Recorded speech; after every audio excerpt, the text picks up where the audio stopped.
This is part 3 of a 3-part podcast. Put Paul's brain on your plot. Do you have a hunk of land but don't know where to start? Do you have a world-changing permaculture idea and you need some feedback? Do you feel like the guy in overalls may inexplicably hold the keys to all your wildest permaculture and homesteading dreams? Well, you're probably wrong. But if you want to give it a go anyway, you can hire Paul for a consultation. He will be all yours for a whole entire hour. Schedule your Paulversation today at permies.com/consult. permies.com/consult. Anybody got any feedback on this slide, which I'm so pleased with? Thank you, Andreas, for being so patient with me. I mean, I don't know how many iterations we had to go through with this, but I'm so glad that this exists now. Paul, there were some questions earlier in the chat about more vertical things like trees or a very steep hugel causing more turbulence and that wind driving down when it finally finds the ground again. I can see in the squiggly one, it's not going to find the ground again until it clears all of the hugels. But do you see some other ways that greater turbulence from greater verticality would come into play with this system? So, old school, like 40 years ago, well, maybe even more than 100 years ago, 200 years ago, windbreaks. And don't we all like to break wind once in a while? And, but the idea is that, you had a certain number of windbreaks per acre, I think we started off with you wanted windbreaks every 250 feet or so. And that was found to be like the magical sauce. And if you got them too far apart, then it would do what you're saying. Like the wind would come in over your windbreak and then do a little of this, which would just totally counter out the windbreak kind of a thing, which is, I think, what's being suggested here is that once the wind starts doing this, swirly number, then it kind of counters all of your little hills and mountains and berms and trees and all that stuff. Right. Now, I got so much to say about all of this when we start talking about how to mitigate wind and what is effective and what is poor. What's great. It's like berms and hugelkultur, far better than trees and shrubs. Far better. And then the next one is the whole thing about the value of a deciduous tree over a coniferous tree. Because with a deciduous tree, when it has its leaves, the fact that the leaf can move really helps to slow the wind down, whereas the conifers have the stiff needles, and the wind tends to pass through that more. And so the conifers tend to be not quite as effective. The other thing is to contemplate which ones do better as a sound barrier. And you know what's weirdly really good as a sound barrier, as a growy, and I'm sorry, I'm going off on a tangent, but I just got to say this real quick, is holly. Mm. I was once on a property that was half a block from an extremely busy street, and there was this giant holly shrub, and it was amazingly effective at stopping all sound, from that busy road. It was stunning. And so I don't. All right. The question about getting the swirlies is good. I used to work for a company called Coastal Environmental Systems, where a specialty was how to predict models of air passing through cities in case there was a fire or there was some other kind of emergency, like a toxin leak or something like that, and how to have predictive models about that. And so the swirly factor is what the whole company was all about. Only it was swirlies around buildings and art and stuff, statues, things like that. But similar sorts of things come back to those whole windrow things. But in this case, you get them nice and close together, then all the wind goes over and doesn't get a chance to do a swirly. Yeah. And I've been at some of your hugels, and it's very still. The air is very still in between your hugels. There's a video on YouTube of somebody else videoed me at my place. And as I was talking about the value of the berms, and I was standing down in the turtle lot, I remember that I could look up at the top of the berm, and the grass was like, woo, woo, man, there's so much wind. And the exact same species of grass was down by my feet, and it was like, what wind? There's no wind. There's none. There's zero. So you get that visual effect of how powerful that berm is. Yeah. And of course, stuff grows towards the bottom of that berm twice as well, 3 times as well as at the top, which is kind of what our whole discussion has been for the last few slides, I think, is to talk about, if you can get the wind off of your growies in a cold climate will be far happier. Yeah. Now, I think Andreas is going to try to do the opposite, because he's like, every day it's 120 degrees Fahrenheit, and he's like, boy, a breeze would be nice. Yeah. A little frost pocket. You use a little frost pocket around now. Yeah. Yeah. All right. Let's go on to the next slide.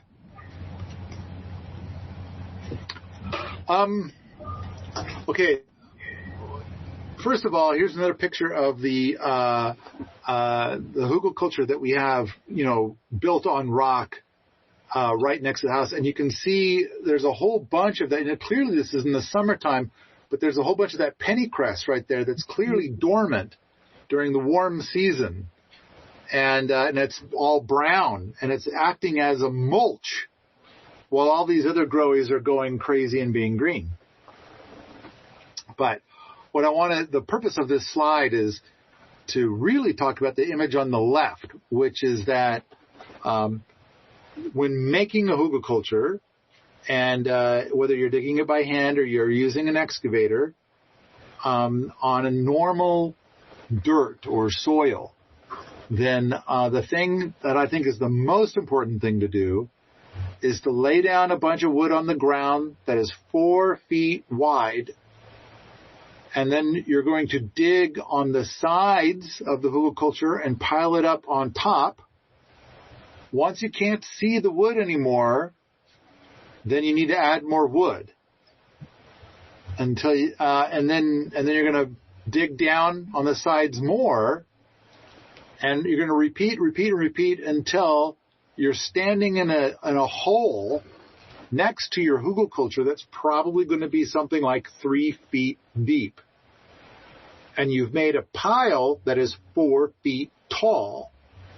And the total of the 3 feet plus the 4 feet is 7 feet. So the hugelkultur is now, you're ready to proclaim it as a 7-foot tall hugelkultur, because what you're standing in is your future path for your hugelkultur.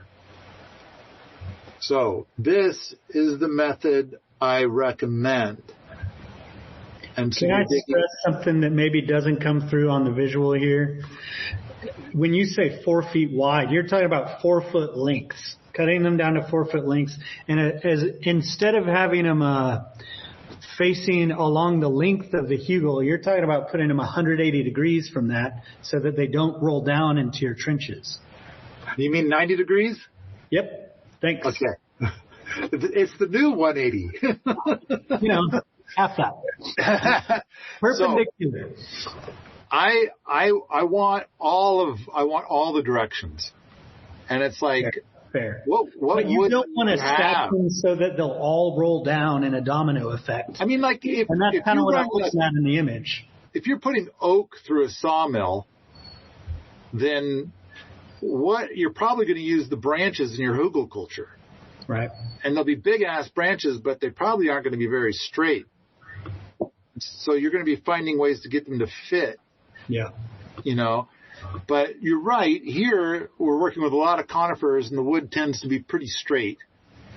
And so, I'm going to say artisan's choice. But I do think, along the lines of what you're suggesting, that if you're going to have a lot of straight wood, each row should be 90 degrees from the row before, if everything's straight. Yeah.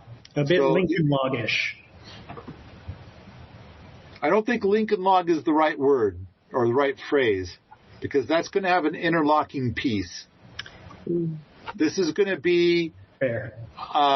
More like a layered waffle cookie. There you go. That's not a great example either, but sounds yummy though. But you're gonna put down a bunch of them going one way, then you're gonna put a bunch of dirt, and then you're gonna put a bunch of them going the opposite way, and then a bunch of dirt, etc. By the way, this is a good time to say that, and I'm not sure we even have a slide for it. I mean, I made a list of like 50 more slides to add, which we never did. But one of the things that I see over and over and over again, I want to put a stop to, is where people dig a trench in the ground, and then they put a bunch of wood in the trench, and then they refill the trench. I want to get people to stop doing that. And instead do this thing that's in this image right here. And that is that so you're going to end up building something 4 feet tall, but you dug down next to it so that you're standing in a hole 3 feet deep. The result is something that looks like it's 7 feet deep when you're standing in the hole. And then basically all of your garden space is going to have a ground level that's 3 feet lower than where you started, thus making it so that all the hugelkulturs in your garden are 7 feet tall.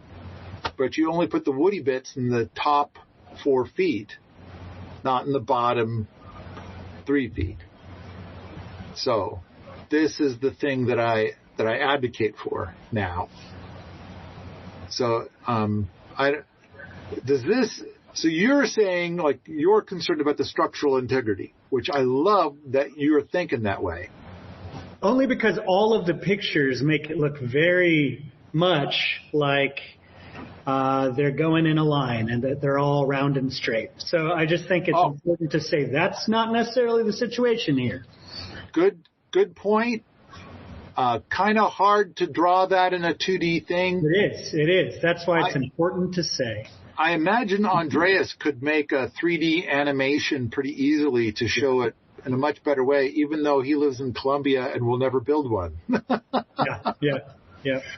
So, but that would be a perfect animation to make for a movie. But the other thing is that I think that the Low Tech Laboratory movie 1 that's out right now does show building a hugelkultur exactly the way that you and I are describing. Yeah. I would like to see a set of 3D plans, kind of the way we have a lot of Andre's stuff recently that has, like the Pebble style, where it has layer by layer building a hugel. And that would be a very great way to depict it in 2D. Don't we have plans for that hugelkultur showing that? Oh, do we? Andreas? I know you're here, Andreas. There he is. Yes, we do. Hey, all right. So maybe share a link to those plans at this point in time, and you can go get them and see them. Thanks, man. So I do have that book that I wrote about hugelkultur a few years ago. I don't remember what all's in that book, but I keep thinking we need to go finish that book, but there's I think we've got currently 15 big projects ahead of that book project. If people really want to see that hugelkultur book get finished, including this kind of stuff in it, they should go to that secret inner circle forum and vote for the book or the movie or whatever. I do feel like there's lots and lots and lots and lots to say about all this stuff. All right. The key I'm trying to convey with this crappy image that I drew. I drew this crappy image that we're looking at right now. I'm trying to convey something that it seems like, and even after I drew this image, it seems like people couldn't absorb this. Like, no, you got to dig the trench and put the logs in the trench, see? And it's like, no, I'm trying to say not that. So, it's been challenging, but so yeah, you're right. It doesn't show the crisscrossing of the wood, but I wasn't as concerned about that. What I wanted to show was digging down next to the bed to get the dirt, and that I believe that doing it this way means you're going to build your hugelkultur with a third of the effort compared to the thing that people are doing with that weird trench. So, all right. And then, of course, the image on the right, we couldn't dig down. That's solid rock. I mean, so Beau and Samantha, you've been here. I'm sure that you've stood near this and you notice that you're standing on bedrock. You are. Your driveway there that you can see is bedrock. It's the best driveway ever. So I found a little GIF of the plans. Sorry, I didn't mean to take over their screen. Oh. Yeah, this is the animation that Andreas made about these plans. Nice. Yeah, see, it's doing it. Yeah. The logs are going every other. Yeah. Cool. Thanks for letting me interject. We'll let it cycle through, and then I'll go back to the other slide. So Andreas has already made the very animation that we were both whining about. Wouldn't it be great if Andreas made this? And then Andreas is like, son of a bitch, don't you guys ever pay attention to what I'm working on? No, I think that Andres heard us suggest it and got in his time machine and went back to July of 23 and made it just to make me look like a schlemiel. I think that's what happened. Well done, Andres. All right. Gotcha. Let's go to the next slide. Oh, the perfect hugelkultur. Oh, geez. This is the thing that stops anybody from ever making hugelkultur at all. And it's like, this is why I hate to say that the best wood to use is cottonwood. Because almost always happens is that people are like, okay, here I've got this pile of dead pine sitting here, and I'll just, set it on fire or something later. But they're gonna go 20 miles away to go get some cottonwood and bring it back 7 years in the future, and then build their first hugelkultur. And it's kind of like having a bunch of dead pine right there means that you're going to build hugelkultur out of dead pine. And if the cottonwood is more than 600 feet away and you don't have a way to move it, you are not building your hugelkultur out of cottonwood. You're going to build it with the material you have right here. This is driving me nuts. How people have all the materials they need to build a hugelkultur today, but they put it off because they're going to get this cottonwood from far away some other day, and therefore they never build. Why not do both? Why not go and build a hugelkultur today with the pine you have right here, right now, and then if you ever get that cottonwood, then you build some more hugelkultur. Ta-da! Done. All right, let's go to the next slide. Oh, now we're going to get into the projects. All right. This is a video that I made. I think this is like late August. And the bizarre thing is that the forest fires in this area were so bad that you couldn't see like 30 feet until I got there on this one day. And this one day, it just magically cleared up. Like you can see the mountains in the background. And there's a little bit of haze, but it's not bad. And it's because the whole summer was so dry that we had real bad forest fires in the area, wildfires that year. But in May, beginning of May, Sepp Holzer came and he built nearly a kilometer of hugelkultur beds. And this guy's the land manager, and he kind of irrigated 10% of them. And he had massive, massive gardens that he tended on those, and he got a lot of food. But then this one that we're looking at was not irrigated. And so that was what I was there to take the video of. I was there to take video of these hugelkulturs that are now, May, June, July, August. So they're 3 months old. And this particular one that we're looking at here was never irrigated. And you can see right on it. Now, if you're a good gardener, that's kale. That's sunchokes. I can make out a bunch of the foods that are growing right there. I can see them. And then on top of that, look how green this stuff is that we're looking at. In the background, you can kind of see a little bit of hillside way in the back, and it's all brown and dormant.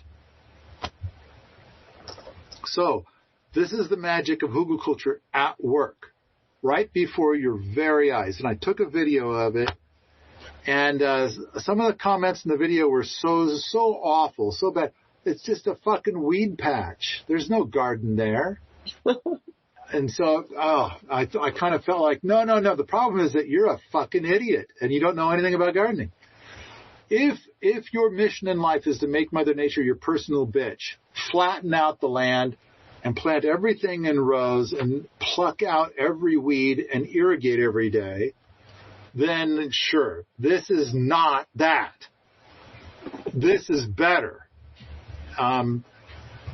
All right, and so the mighty, the glorious, the amazing Sepp Holzer, he built all of this in 11 days. Now, of course, he had a crew come and do most of the work while he was teaching all of us in this giant tent. And it just kind of, every day, it just magically got better. It's amazing. Let's go to the next slide. There's another picture of the same project. And you can kind of see this lake that he made, not the one that's in the background. That's Flathead Lake on the top of the picture there. But up close, you can kind of see this 3-acre pond that he made. And I got stories and stories and stories to tell about the pond, but you can kind of see the hugelkulturs there. There's nearly a kilometer of hugelkultur.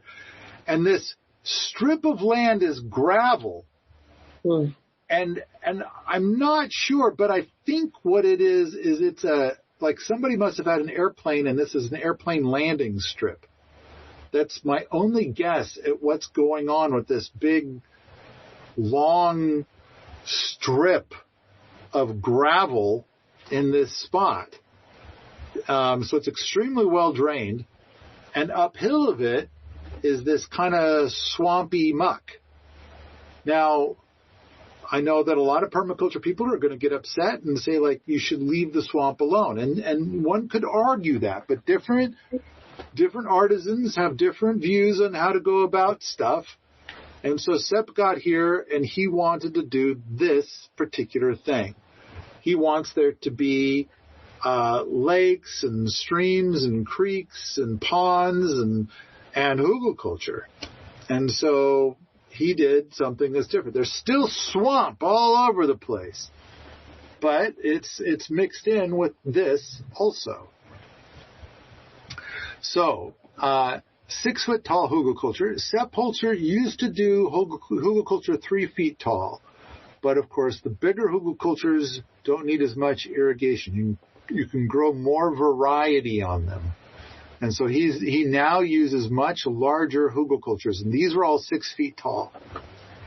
No borders on the edges or anything like that. There's no wood in these hugelkulturs. But it's fine because the material that he's pulling out is so mucky.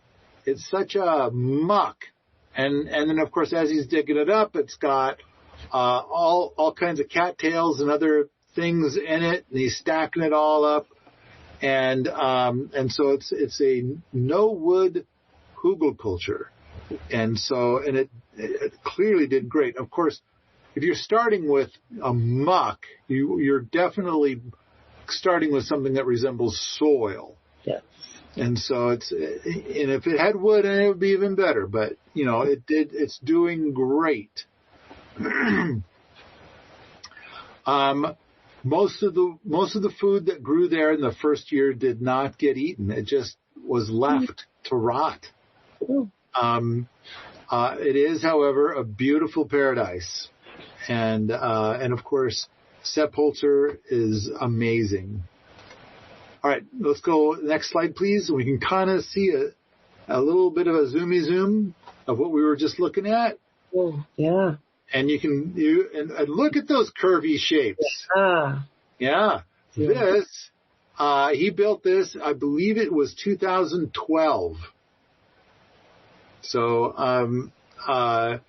and not all straight lines like he used to do. I wonder where he got the idea for all these curvy shapes. So, I think it's rather beautiful. And the video that I took proves a lot of food production. Next slide, please. This is my first attempt ever at doing hugelkultur. So the land, this guy grew hay on it before I bought the property, and it got to the point that hay just wouldn't grow anymore, no matter how much he fertilized it. And so he sold it to get rid of it because it was. And that's another story for another day. We could talk about that sometime. But there was subsoil here, and you can kind of see in the background where I'm making these terraces, and I'm starting to dig into everything. But I made these hugelkulturs. I laid a bunch of wood on the ground. It was all very rotten wood. I had this spot. And I had lots of spots on this particular property where there's a lot of downed wood laying on the ground, very rotten. And so I just went and picked a bunch of it up and brought it over here. All conifer wood, and I also happen to have a fair bit of rotted horse manure from horses that were eating on my land, and so I went and gathered a bunch of that and moved it in here too.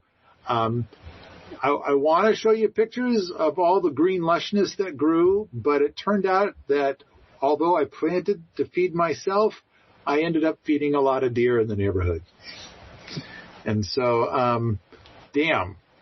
In one night, it's just all gone. Next slide, please. This is Bellingham, Washington. So you can see the hugelkulturs in the background are only like 2.5 to 3 feet tall. Christy would water those about once a month. And you can see all her growies are super happy. And it's doing great. I can't remember if I probably made a video of that. There's probably a video of this somewhere. It might be in that video that we sell. I've got that. I called it a microdoc for a while, the Hugelkultur microdoc, and it was like 15 different Hugelkultur places. It might be in that. Next slide, please. Here's Corvallis, Montana. And I used to have a picture of seeds being planted right away, but I guess we lost that picture along the way somehow. That's too bad. 6 feet tall, steep sides, and they did it with this bobcat. And I thought they built all this really fast. They did a really terrific job. I was there when it was built. I have not been back to see how it was doing. Next slide, please. Here we are in 2006, and I was living in the Green Lake neighborhood of Seattle. So I am 3 blocks. This is 3 blocks away from Green Lake. And so I found somebody that was like 2 blocks away that had mountains of this rotten maple. It was sitting out in the rain for 7 years and it rotted. It was really pithy, lightweight. And so I put it in there. And then I found a guy that was, he was digging out his own basement by hand. And so he would come up with like 20 buckets of dirt every weekend as he would dig. And so then he would bring these buckets of dirt to me, and I would throw them on top of this this maple, this old rotten maple. So the dirt didn't have any organic matter in it, but it also didn't have any persistent herbicides in it. And not having persistent herbicides is only about 100 times more important than having organic matter, because I can add organic matter, which I did. I filled this up with a bunch of living plants, and I added a lot of mulch of a lot of different varieties. And also across the street, they cut down a black locust tree, and I grabbed all of that and I used it as the border around this. And, which I think black locust makes a great border if you need a border. And this is a perfect example. This is that strip of grass between the road and the sidewalk in the front yard. In Seattle, it's really hard to grow a garden because everybody has trees.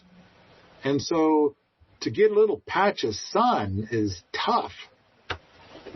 So this strip has a little patch of sun. And so this is where I wanted to grow a garden to get the sun. But the great thing is if you're going to grow in this area and you don't want to make something that's like 7 feet tall, you can start with something that's 2 feet tall and add a foot each year. Mm-hmm. And as your neighbors get used to it. And one of the things that I did is I planted several cherry tomatoes. And I remember everybody, and I would invite people when they would walk by to eat the cherry tomatoes, and nobody ever complained. And I think that most people that are looking into doing hugelkultur in an urban environment, and they kind of say this thing like, I can't grow hugelkultur because what will my neighbors say? First, I think fear of what your neighbors say usually is greater than what the neighbors actually say. Mm-hmm. But yeah, some people actually have a neighbor that's just that awful. And so you're going to start off with something small. But if it gets a little bit bigger every year, it's like boiling a frog. And they'll never complain because it doesn't look all that different than the year before. Okay. I went with a black locust border. I ended up irrigating it about once a week. But the big thing is that when I left this property, as I'm loading boxes into the truck to move away, the new tenant arrived early and ripped out everything in this garden, which is their right. And they planted flowers, a whole bunch of flowers. Who wants to see all this ugly food growing when you could grow flowers? So while I'm packing up and moving out, the new tenant is planting all these flowers. I happened to drive by 3 years later because I happened to be in the neighborhood. And what I saw was beautiful. I saw fuck tons of rhubarb and sunchokes and potatoes all where I planted them. So it doesn't matter. They ripped out all my stuff. Huh. You know, my recipe was so strong that my food plants became the weeds that they could never beat. And so they kept pumping out food year after year, even though people tried to suppress it. Now that's permaculture, baby. All right, let's go to the next slide. Hi, this is Mark. There are a lot of reasons to get angry these days, but I prefer to focus on the positive things that we each can do to make this world a better place. The book Building a Better World in Your Backyard, Instead of Being Angry at Bad Guys, is a great resource for just that. Instead of throwing my arms up in frustration at governments or big corporations, there's a list of ideas that we each can tackle to affect change. Information about this book and other resources can be found at permies.com. This was done in an urban lot in Missoula, and this was done in 2010. And we did use cottonwood, and people.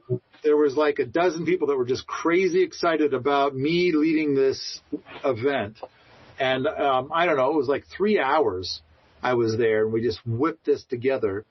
There's no border. It's a bunch of cottonwood. I don't even remember where the topsoil came from. But in Missoula, they've got a bit of a problem in that their topsoil is like half an inch thick.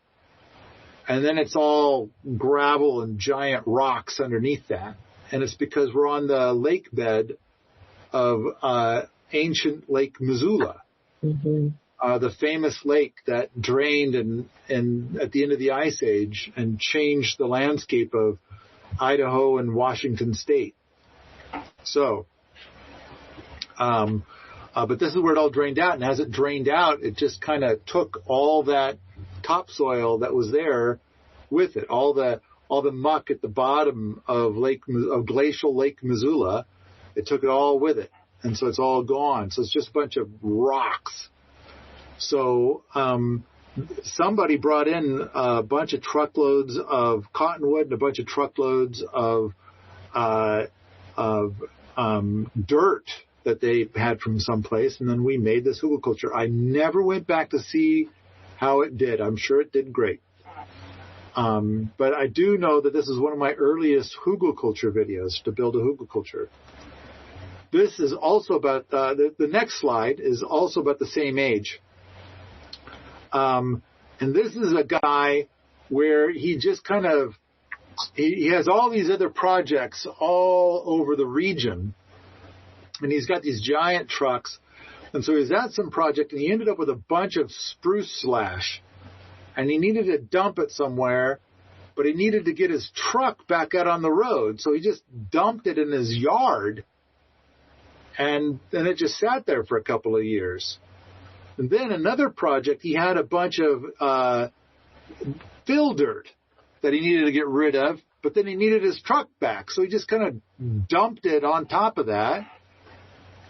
And then there were also he did a project that needed a bunch of riparian species, and then he had leftovers and needed a place to put them. And he thought, I'll just kind of stick them in this fill dirt real quick while I figure out what to do with them.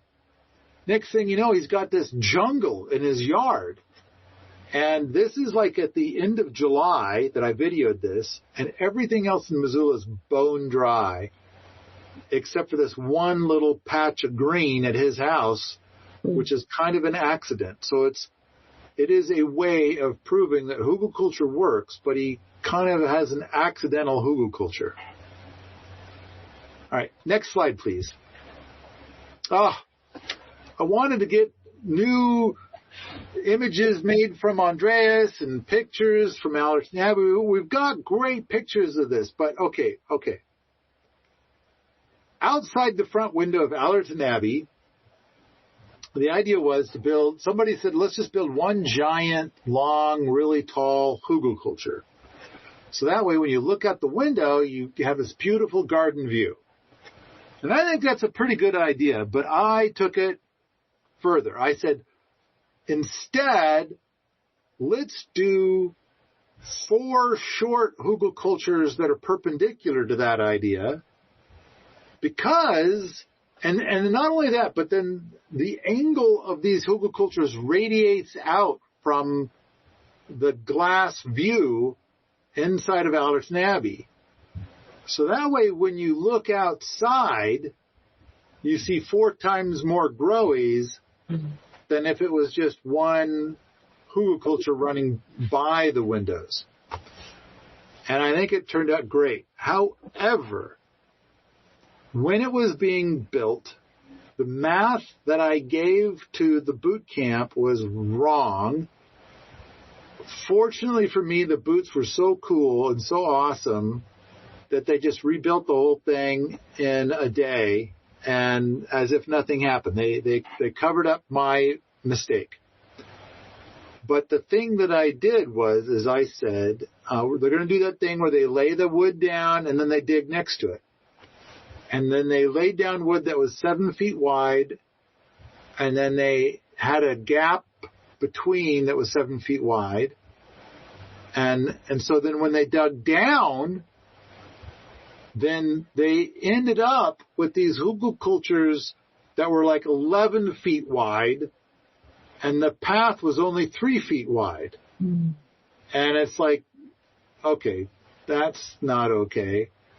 So in the future, what you should do is, if you're going to make a bunch of hugelkulturs right next to each other, and this kind of thing is important, then you lay down wood that's 4 feet wide, and you make the path be 11 feet wide. So that way, when you dig down 3 feet, then you'll end up with hugelkulturs that are 7 feet wide and paths that are 7 feet wide. That's what you want to end up with. So it was my error, and the boot camp graciously covered for me to make it seem like it wasn't so bad. But anyway, all right. And of course, the gardens at Allerton Abbey are just glorious right now. So that's around the back of Allerton Abbey. Thanks for sharing this, Andreas. Oh, yeah, you can almost see the front of Allerton Abbey, but that's the back of Allerton Abbey, complete with the greenhouse. So this must be, somebody must have done one of those drones or something. We've got so much more we still need to plant there. Oh, yeah, they're trying to look around the greenhouse with that. That's what they're doing. All right. Oh, and that's that guy standing next to Stephen's brand new Gamcod plot right there, I think. Oh, cool. That's Stephen's Gamcod. Like at the very beginning. Is it Stephen? Yeah, it might be Stephen standing next to it. There's a lot of chatter about that patch of ground in the chat right now. Derek, is it you who's been out to Stephen's plot with him working on that little hugel? I think so. Yeah, right. Derek said he was there in September. Wow, excellent. So let's go on to the next slide. When you do hugelkultur, it has the best of till combined with the best of no-till. Now, when you till, you lose 30% of your organic matter. That's the downside. But the upside is that all those dead bodies make for a lot of fertilizer. And then all those air spaces bring air to the roots, which for most plants makes them really happy. And so, but too many air spaces is a problem. But if you have just enough air spaces, like you do with tilled soil, it really makes plants super happy. You've got all this easy, soft space to expand your roots into. And then when you do no-till, then as the years pass, you get this beautiful mycelium network that helps to feed all the growies. It helps with the root exudate exchange and stuff like that. And the mycelium can help bring minerals and water and everything to the growies and stuff like that. And you also get really beautiful soil structure, especially as all the earthworms kind of make all their tunnels through all the soil. So air can pass through and water can pass through, and all the soil structure becomes just beautiful and amazing. So with hugelkultur, as the wood rots, it starts to make those air pockets. And so you get more and more air pockets. So you start to get all the advantages of till with all the advantages of no-till. And then the mycelium builds up inside of hugelkultur even more, because mycelium tends to really love rotting wood more than anything else. Yeah. Next slide, please. So this whole presentation was initially carved out of the presentation Replacing Irrigation with Permaculture, because that presentation was starting to get into the 4.5 hours long space. So we carved the hugelkultur section out Now that presentation is only 2.5 hours long, but then we kind of added to this presentation, and now this presentation looks like it's going to hit 3.5 hours or something like that. We're getting close to the end. But inside the presentation, replacing irrigation with permaculture, there's tons more stuff like this. And hugelkultur is just one of the many things, but it is clearly the number one thing to do to replace irrigation with permaculture. So go watch that. I'm pretty sure we've got that available for free in a couple of different places. So enjoy. Next slide, please. Okay, I think we already covered this a little bit. What will the neighbors think? And so the whole thing about add a foot per year, but take extra care to keep it looking especially glorious. So that way no one will complain if that's your concern. And then, of course, in the backyard, go ahead and do 7-foot tall hugelkulturs right away. Next slide, please. All right. The first year, like when you're building it, it does look like a strip mining operation. But a brand new garden looks that way too. And so this is just part of it. Because you have so much carbon that you've embedded in the soil, you'll want to plant a lot of nitrogen fixers the first year. And you want to water your gardens. Like here you can see in this image, this is the first year of the one here at base camp. Let's see. This is the one that's just right in front of the building. This is before the paddock was even built. Oh, wow. And I think I took this picture standing on the porch. Huh, that's cool. And that's Emily and Tony out there. Yeah. So anyway, and you can kind of see how some of the logs, they kind of have like little wooden pins holding them in place and stuff like that. And they really pack this. They did a beautiful job of building this. And it really kind of does a great job of deleting the road and everything. But, okay. You want to water this twice a week for the first growing season, which we did not do. We didn't really get to properly watering this until probably this last year. But I don't know. I think the gardens right there where you see Emily staying, I think they did great. But without the watering, just using water that naturally fell from the sky the first several years, it really turned into a bit of a jungle. I think it did quite good. Next slide, please. Rats, termites, and slugs. I mean, a lot of people refuse to build hugelkultur because of fear of this stuff. First of all, I want to say slugs come with mulch. Slugs don't come with hugelkultur. They come with the mulch that's on the hugelkultur. And that's a common gardener problem. And my solution is that I just build lots of brush piles and rock piles. And that seems to eliminate 95% of the slugs. And also, a lot of people that live in the Seattle area where they get those banana slugs that are like damn near a foot long, brush piles and rock piles wipes out the slugs. It's because of the snake habitat. And I think it's also toad habitat. There's lots of things that love to eat slugs that also love to stay in a pile of rocks or a pile of brush.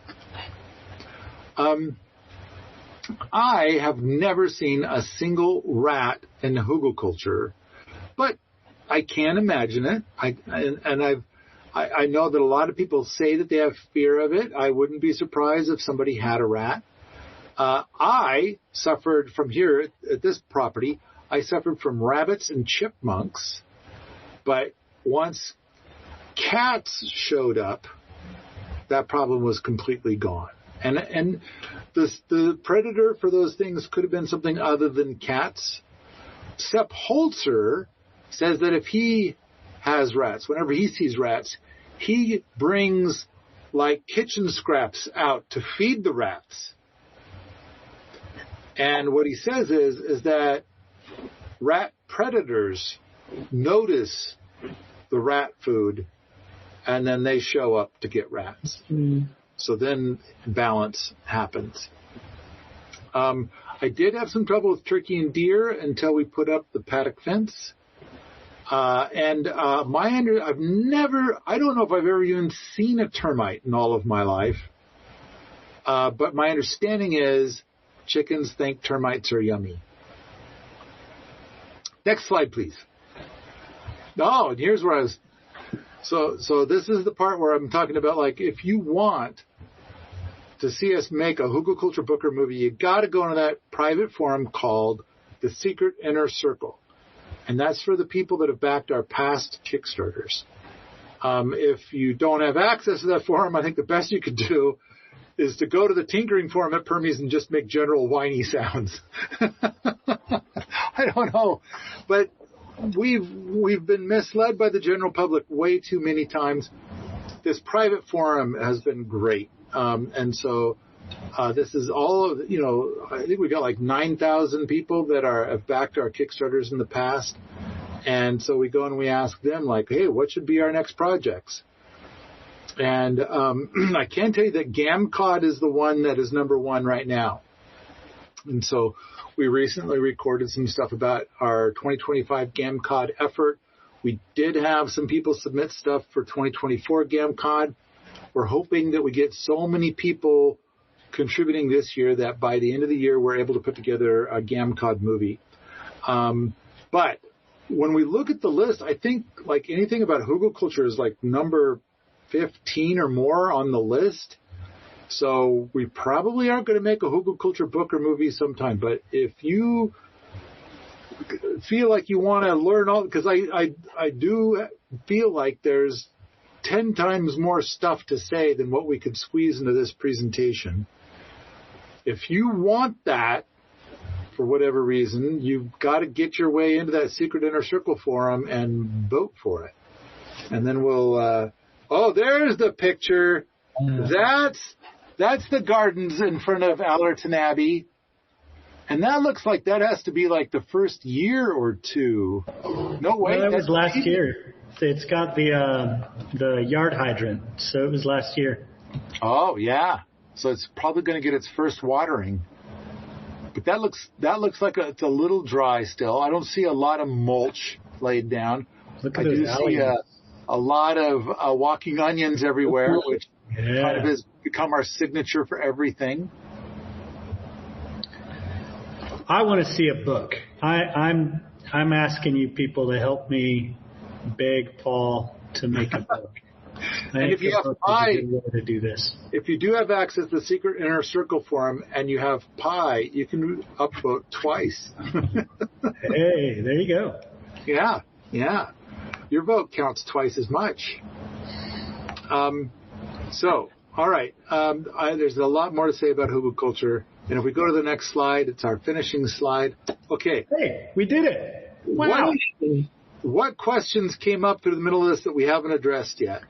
I tried to interject the main ones that I could remember, and I'd ask folks to remind me if I forgot some. So now's your chance. Remind me of the questions that I neglected to present mid-presentation.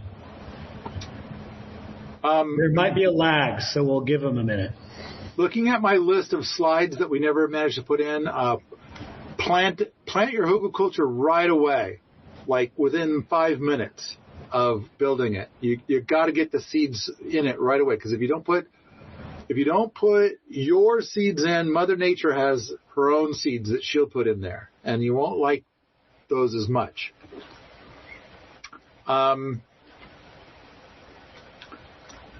see. I kind of have the beginnings of a list of the of things I want to say don't, because. Of all the stuff I've seen all over the internet where it's like, please don't do that. Galvanized raised beds. Please don't use galvanized raised beds. Begging you. I think we talked about it during the GamCod thing where some people will spend $20,000 to grow $100 worth of food. And it's like, and then on top of that, they're using purchased compost and topsoil, which of course is toxic, and galvanized is not good for growies. So please don't use galvanized raised beds. Oh, another one that I want to make a don't about. Please don't make a giant pile of sticks like 4 feet tall and throw dirt on that. So it's all open. There's all this air on the inside between the sticks. That's when you get rodents. That's like a perfect rodent habitat. That's true. So that's on my don't list. You want to lay down sticks and then dirt and sticks and then dirt and sticks and then dirt. Mushroom inoculant can be very fun. So we, at your place, Paul, we have taken spent mushroom substrate and buried them at the top of the hugels and spent the next season harvesting 3rd, 4th, 5th harvests from those mushroom flushes. And then they continue to feed the microbiome of the hugel for ages. Yes. Okay, here's stacking functions using your hugel to catch roof runoff. Okay. If your roof is a metal roof, I will say maybe. But it is true. In fact, I want to say behind the library, and this is with that tab roof, the composite roof. It's the tar with the sand on it.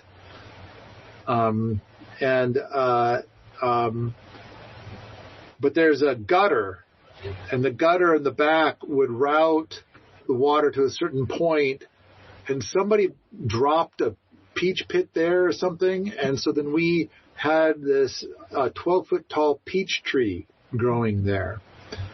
But it's basically growing right on the bedrock. So once we got a hot summer, that peach tree died. It didn't have enough organic matter. However, boy, did that peach tree like all that extra water while it was alive. Mm-hmm. And so if you were to route that water over to hugelkultur, then yes, what you're saying is true. One of the things is if you build a wafadi, then for when you can build hugelkulturs on top of the umbrella of the wafadi that is not over the open structure. But even more than that, when you get down to the bottom of the umbrella, then that should be a great place to plant some very water-loving things. Mm-hmm.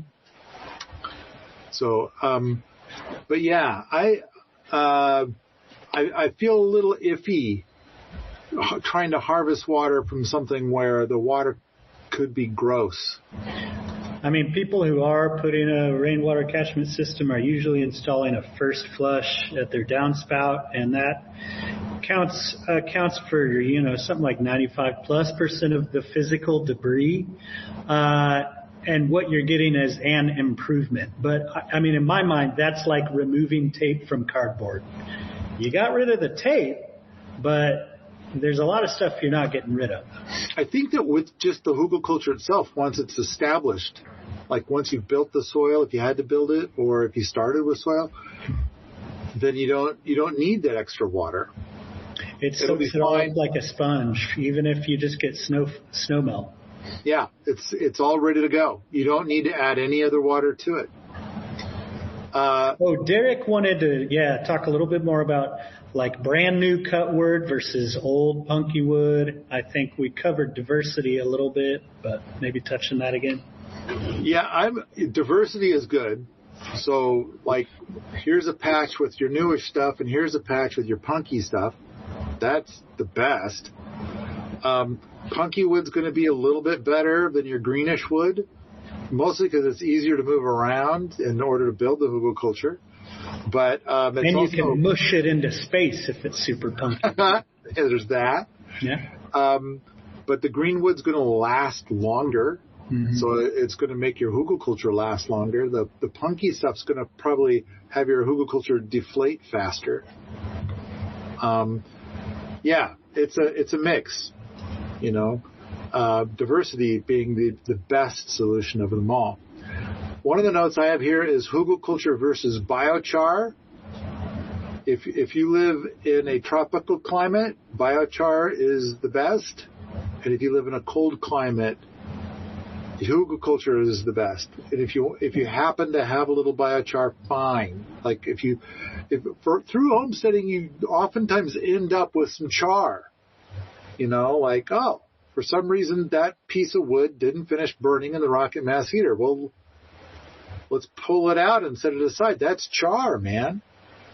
And it's got all kinds of uses, but the act of making biochar burns a lot of the wood, and you end up with just a little bit of biochar, but a lot of your wood up in the atmosphere. On top of that, it was a lot of work. You'll be better off just taking the wood and sticking it into hugelkultur directly rather than trying to make biochar first. But biochar is great stuff. It's great to put into a hugelkultur. It's just kind of, if you don't already have it, it's kind of dumb to make it and then put that in a hugelkultur. I think it's better to if you want to add a spot of diversity that has some biochar in it, that could be cool. But usually if you happen to have biochar through whatever means, because you had char and you biophied it, then it's like, yeah, a little biochar spot is great to add diversity. It'll be a clump, a splotch on the inside. So, all right, hugelkultur on swampy land. I think I have a whole podcast dedicated to this. But hugelkultur on swampy land is awesome because it's kind of like a tall chinampa, and a lot of your growies do not like wet feet, and so those growies will do better further up. Mm-hmm. And those growies that do like wet feet will do better lower down. Hugelkultur is just magical on swampy land. Let's see. Skeleton needs logs and branches in all directions. The goofier, the better. And that's why if you've got like brushy stuff, shove your brushy stuff into your hugelkultur as you're building it. It helps with the skeleton factor as it's building a living skeleton on the outside. Hey, Paul, Ra mentioned if it's no good for burning, it's good for your permaculture. It might be worth mentioning your hierarchy of like honorable wood uses. That's a whole podcast. I mean, can you give us the 5 bullet points? I would say your highest possible use is to use it as a log in a wafati or a berm shed or a 3-log bench or something like that. That's your highest use. Next up is going to be like running it through the sawmill to use the wood for something like that. Then there's probably a couple more layers of twiggy-like things that you're going to build, other kind of bodgering-like things you're going to do, carving wooden spoons and stuff. Then we're going to start getting into twig art and trellises and junk pole fences and stuff like that. And then after all of those things, then we start getting into like burn it in your rocket mass heater. And then the last thing is hugelkultur on the inside. And last after that is going to be hugelkultur on the outside. Yeah, that's great. Thank you. That was very succinct. Who even are you? I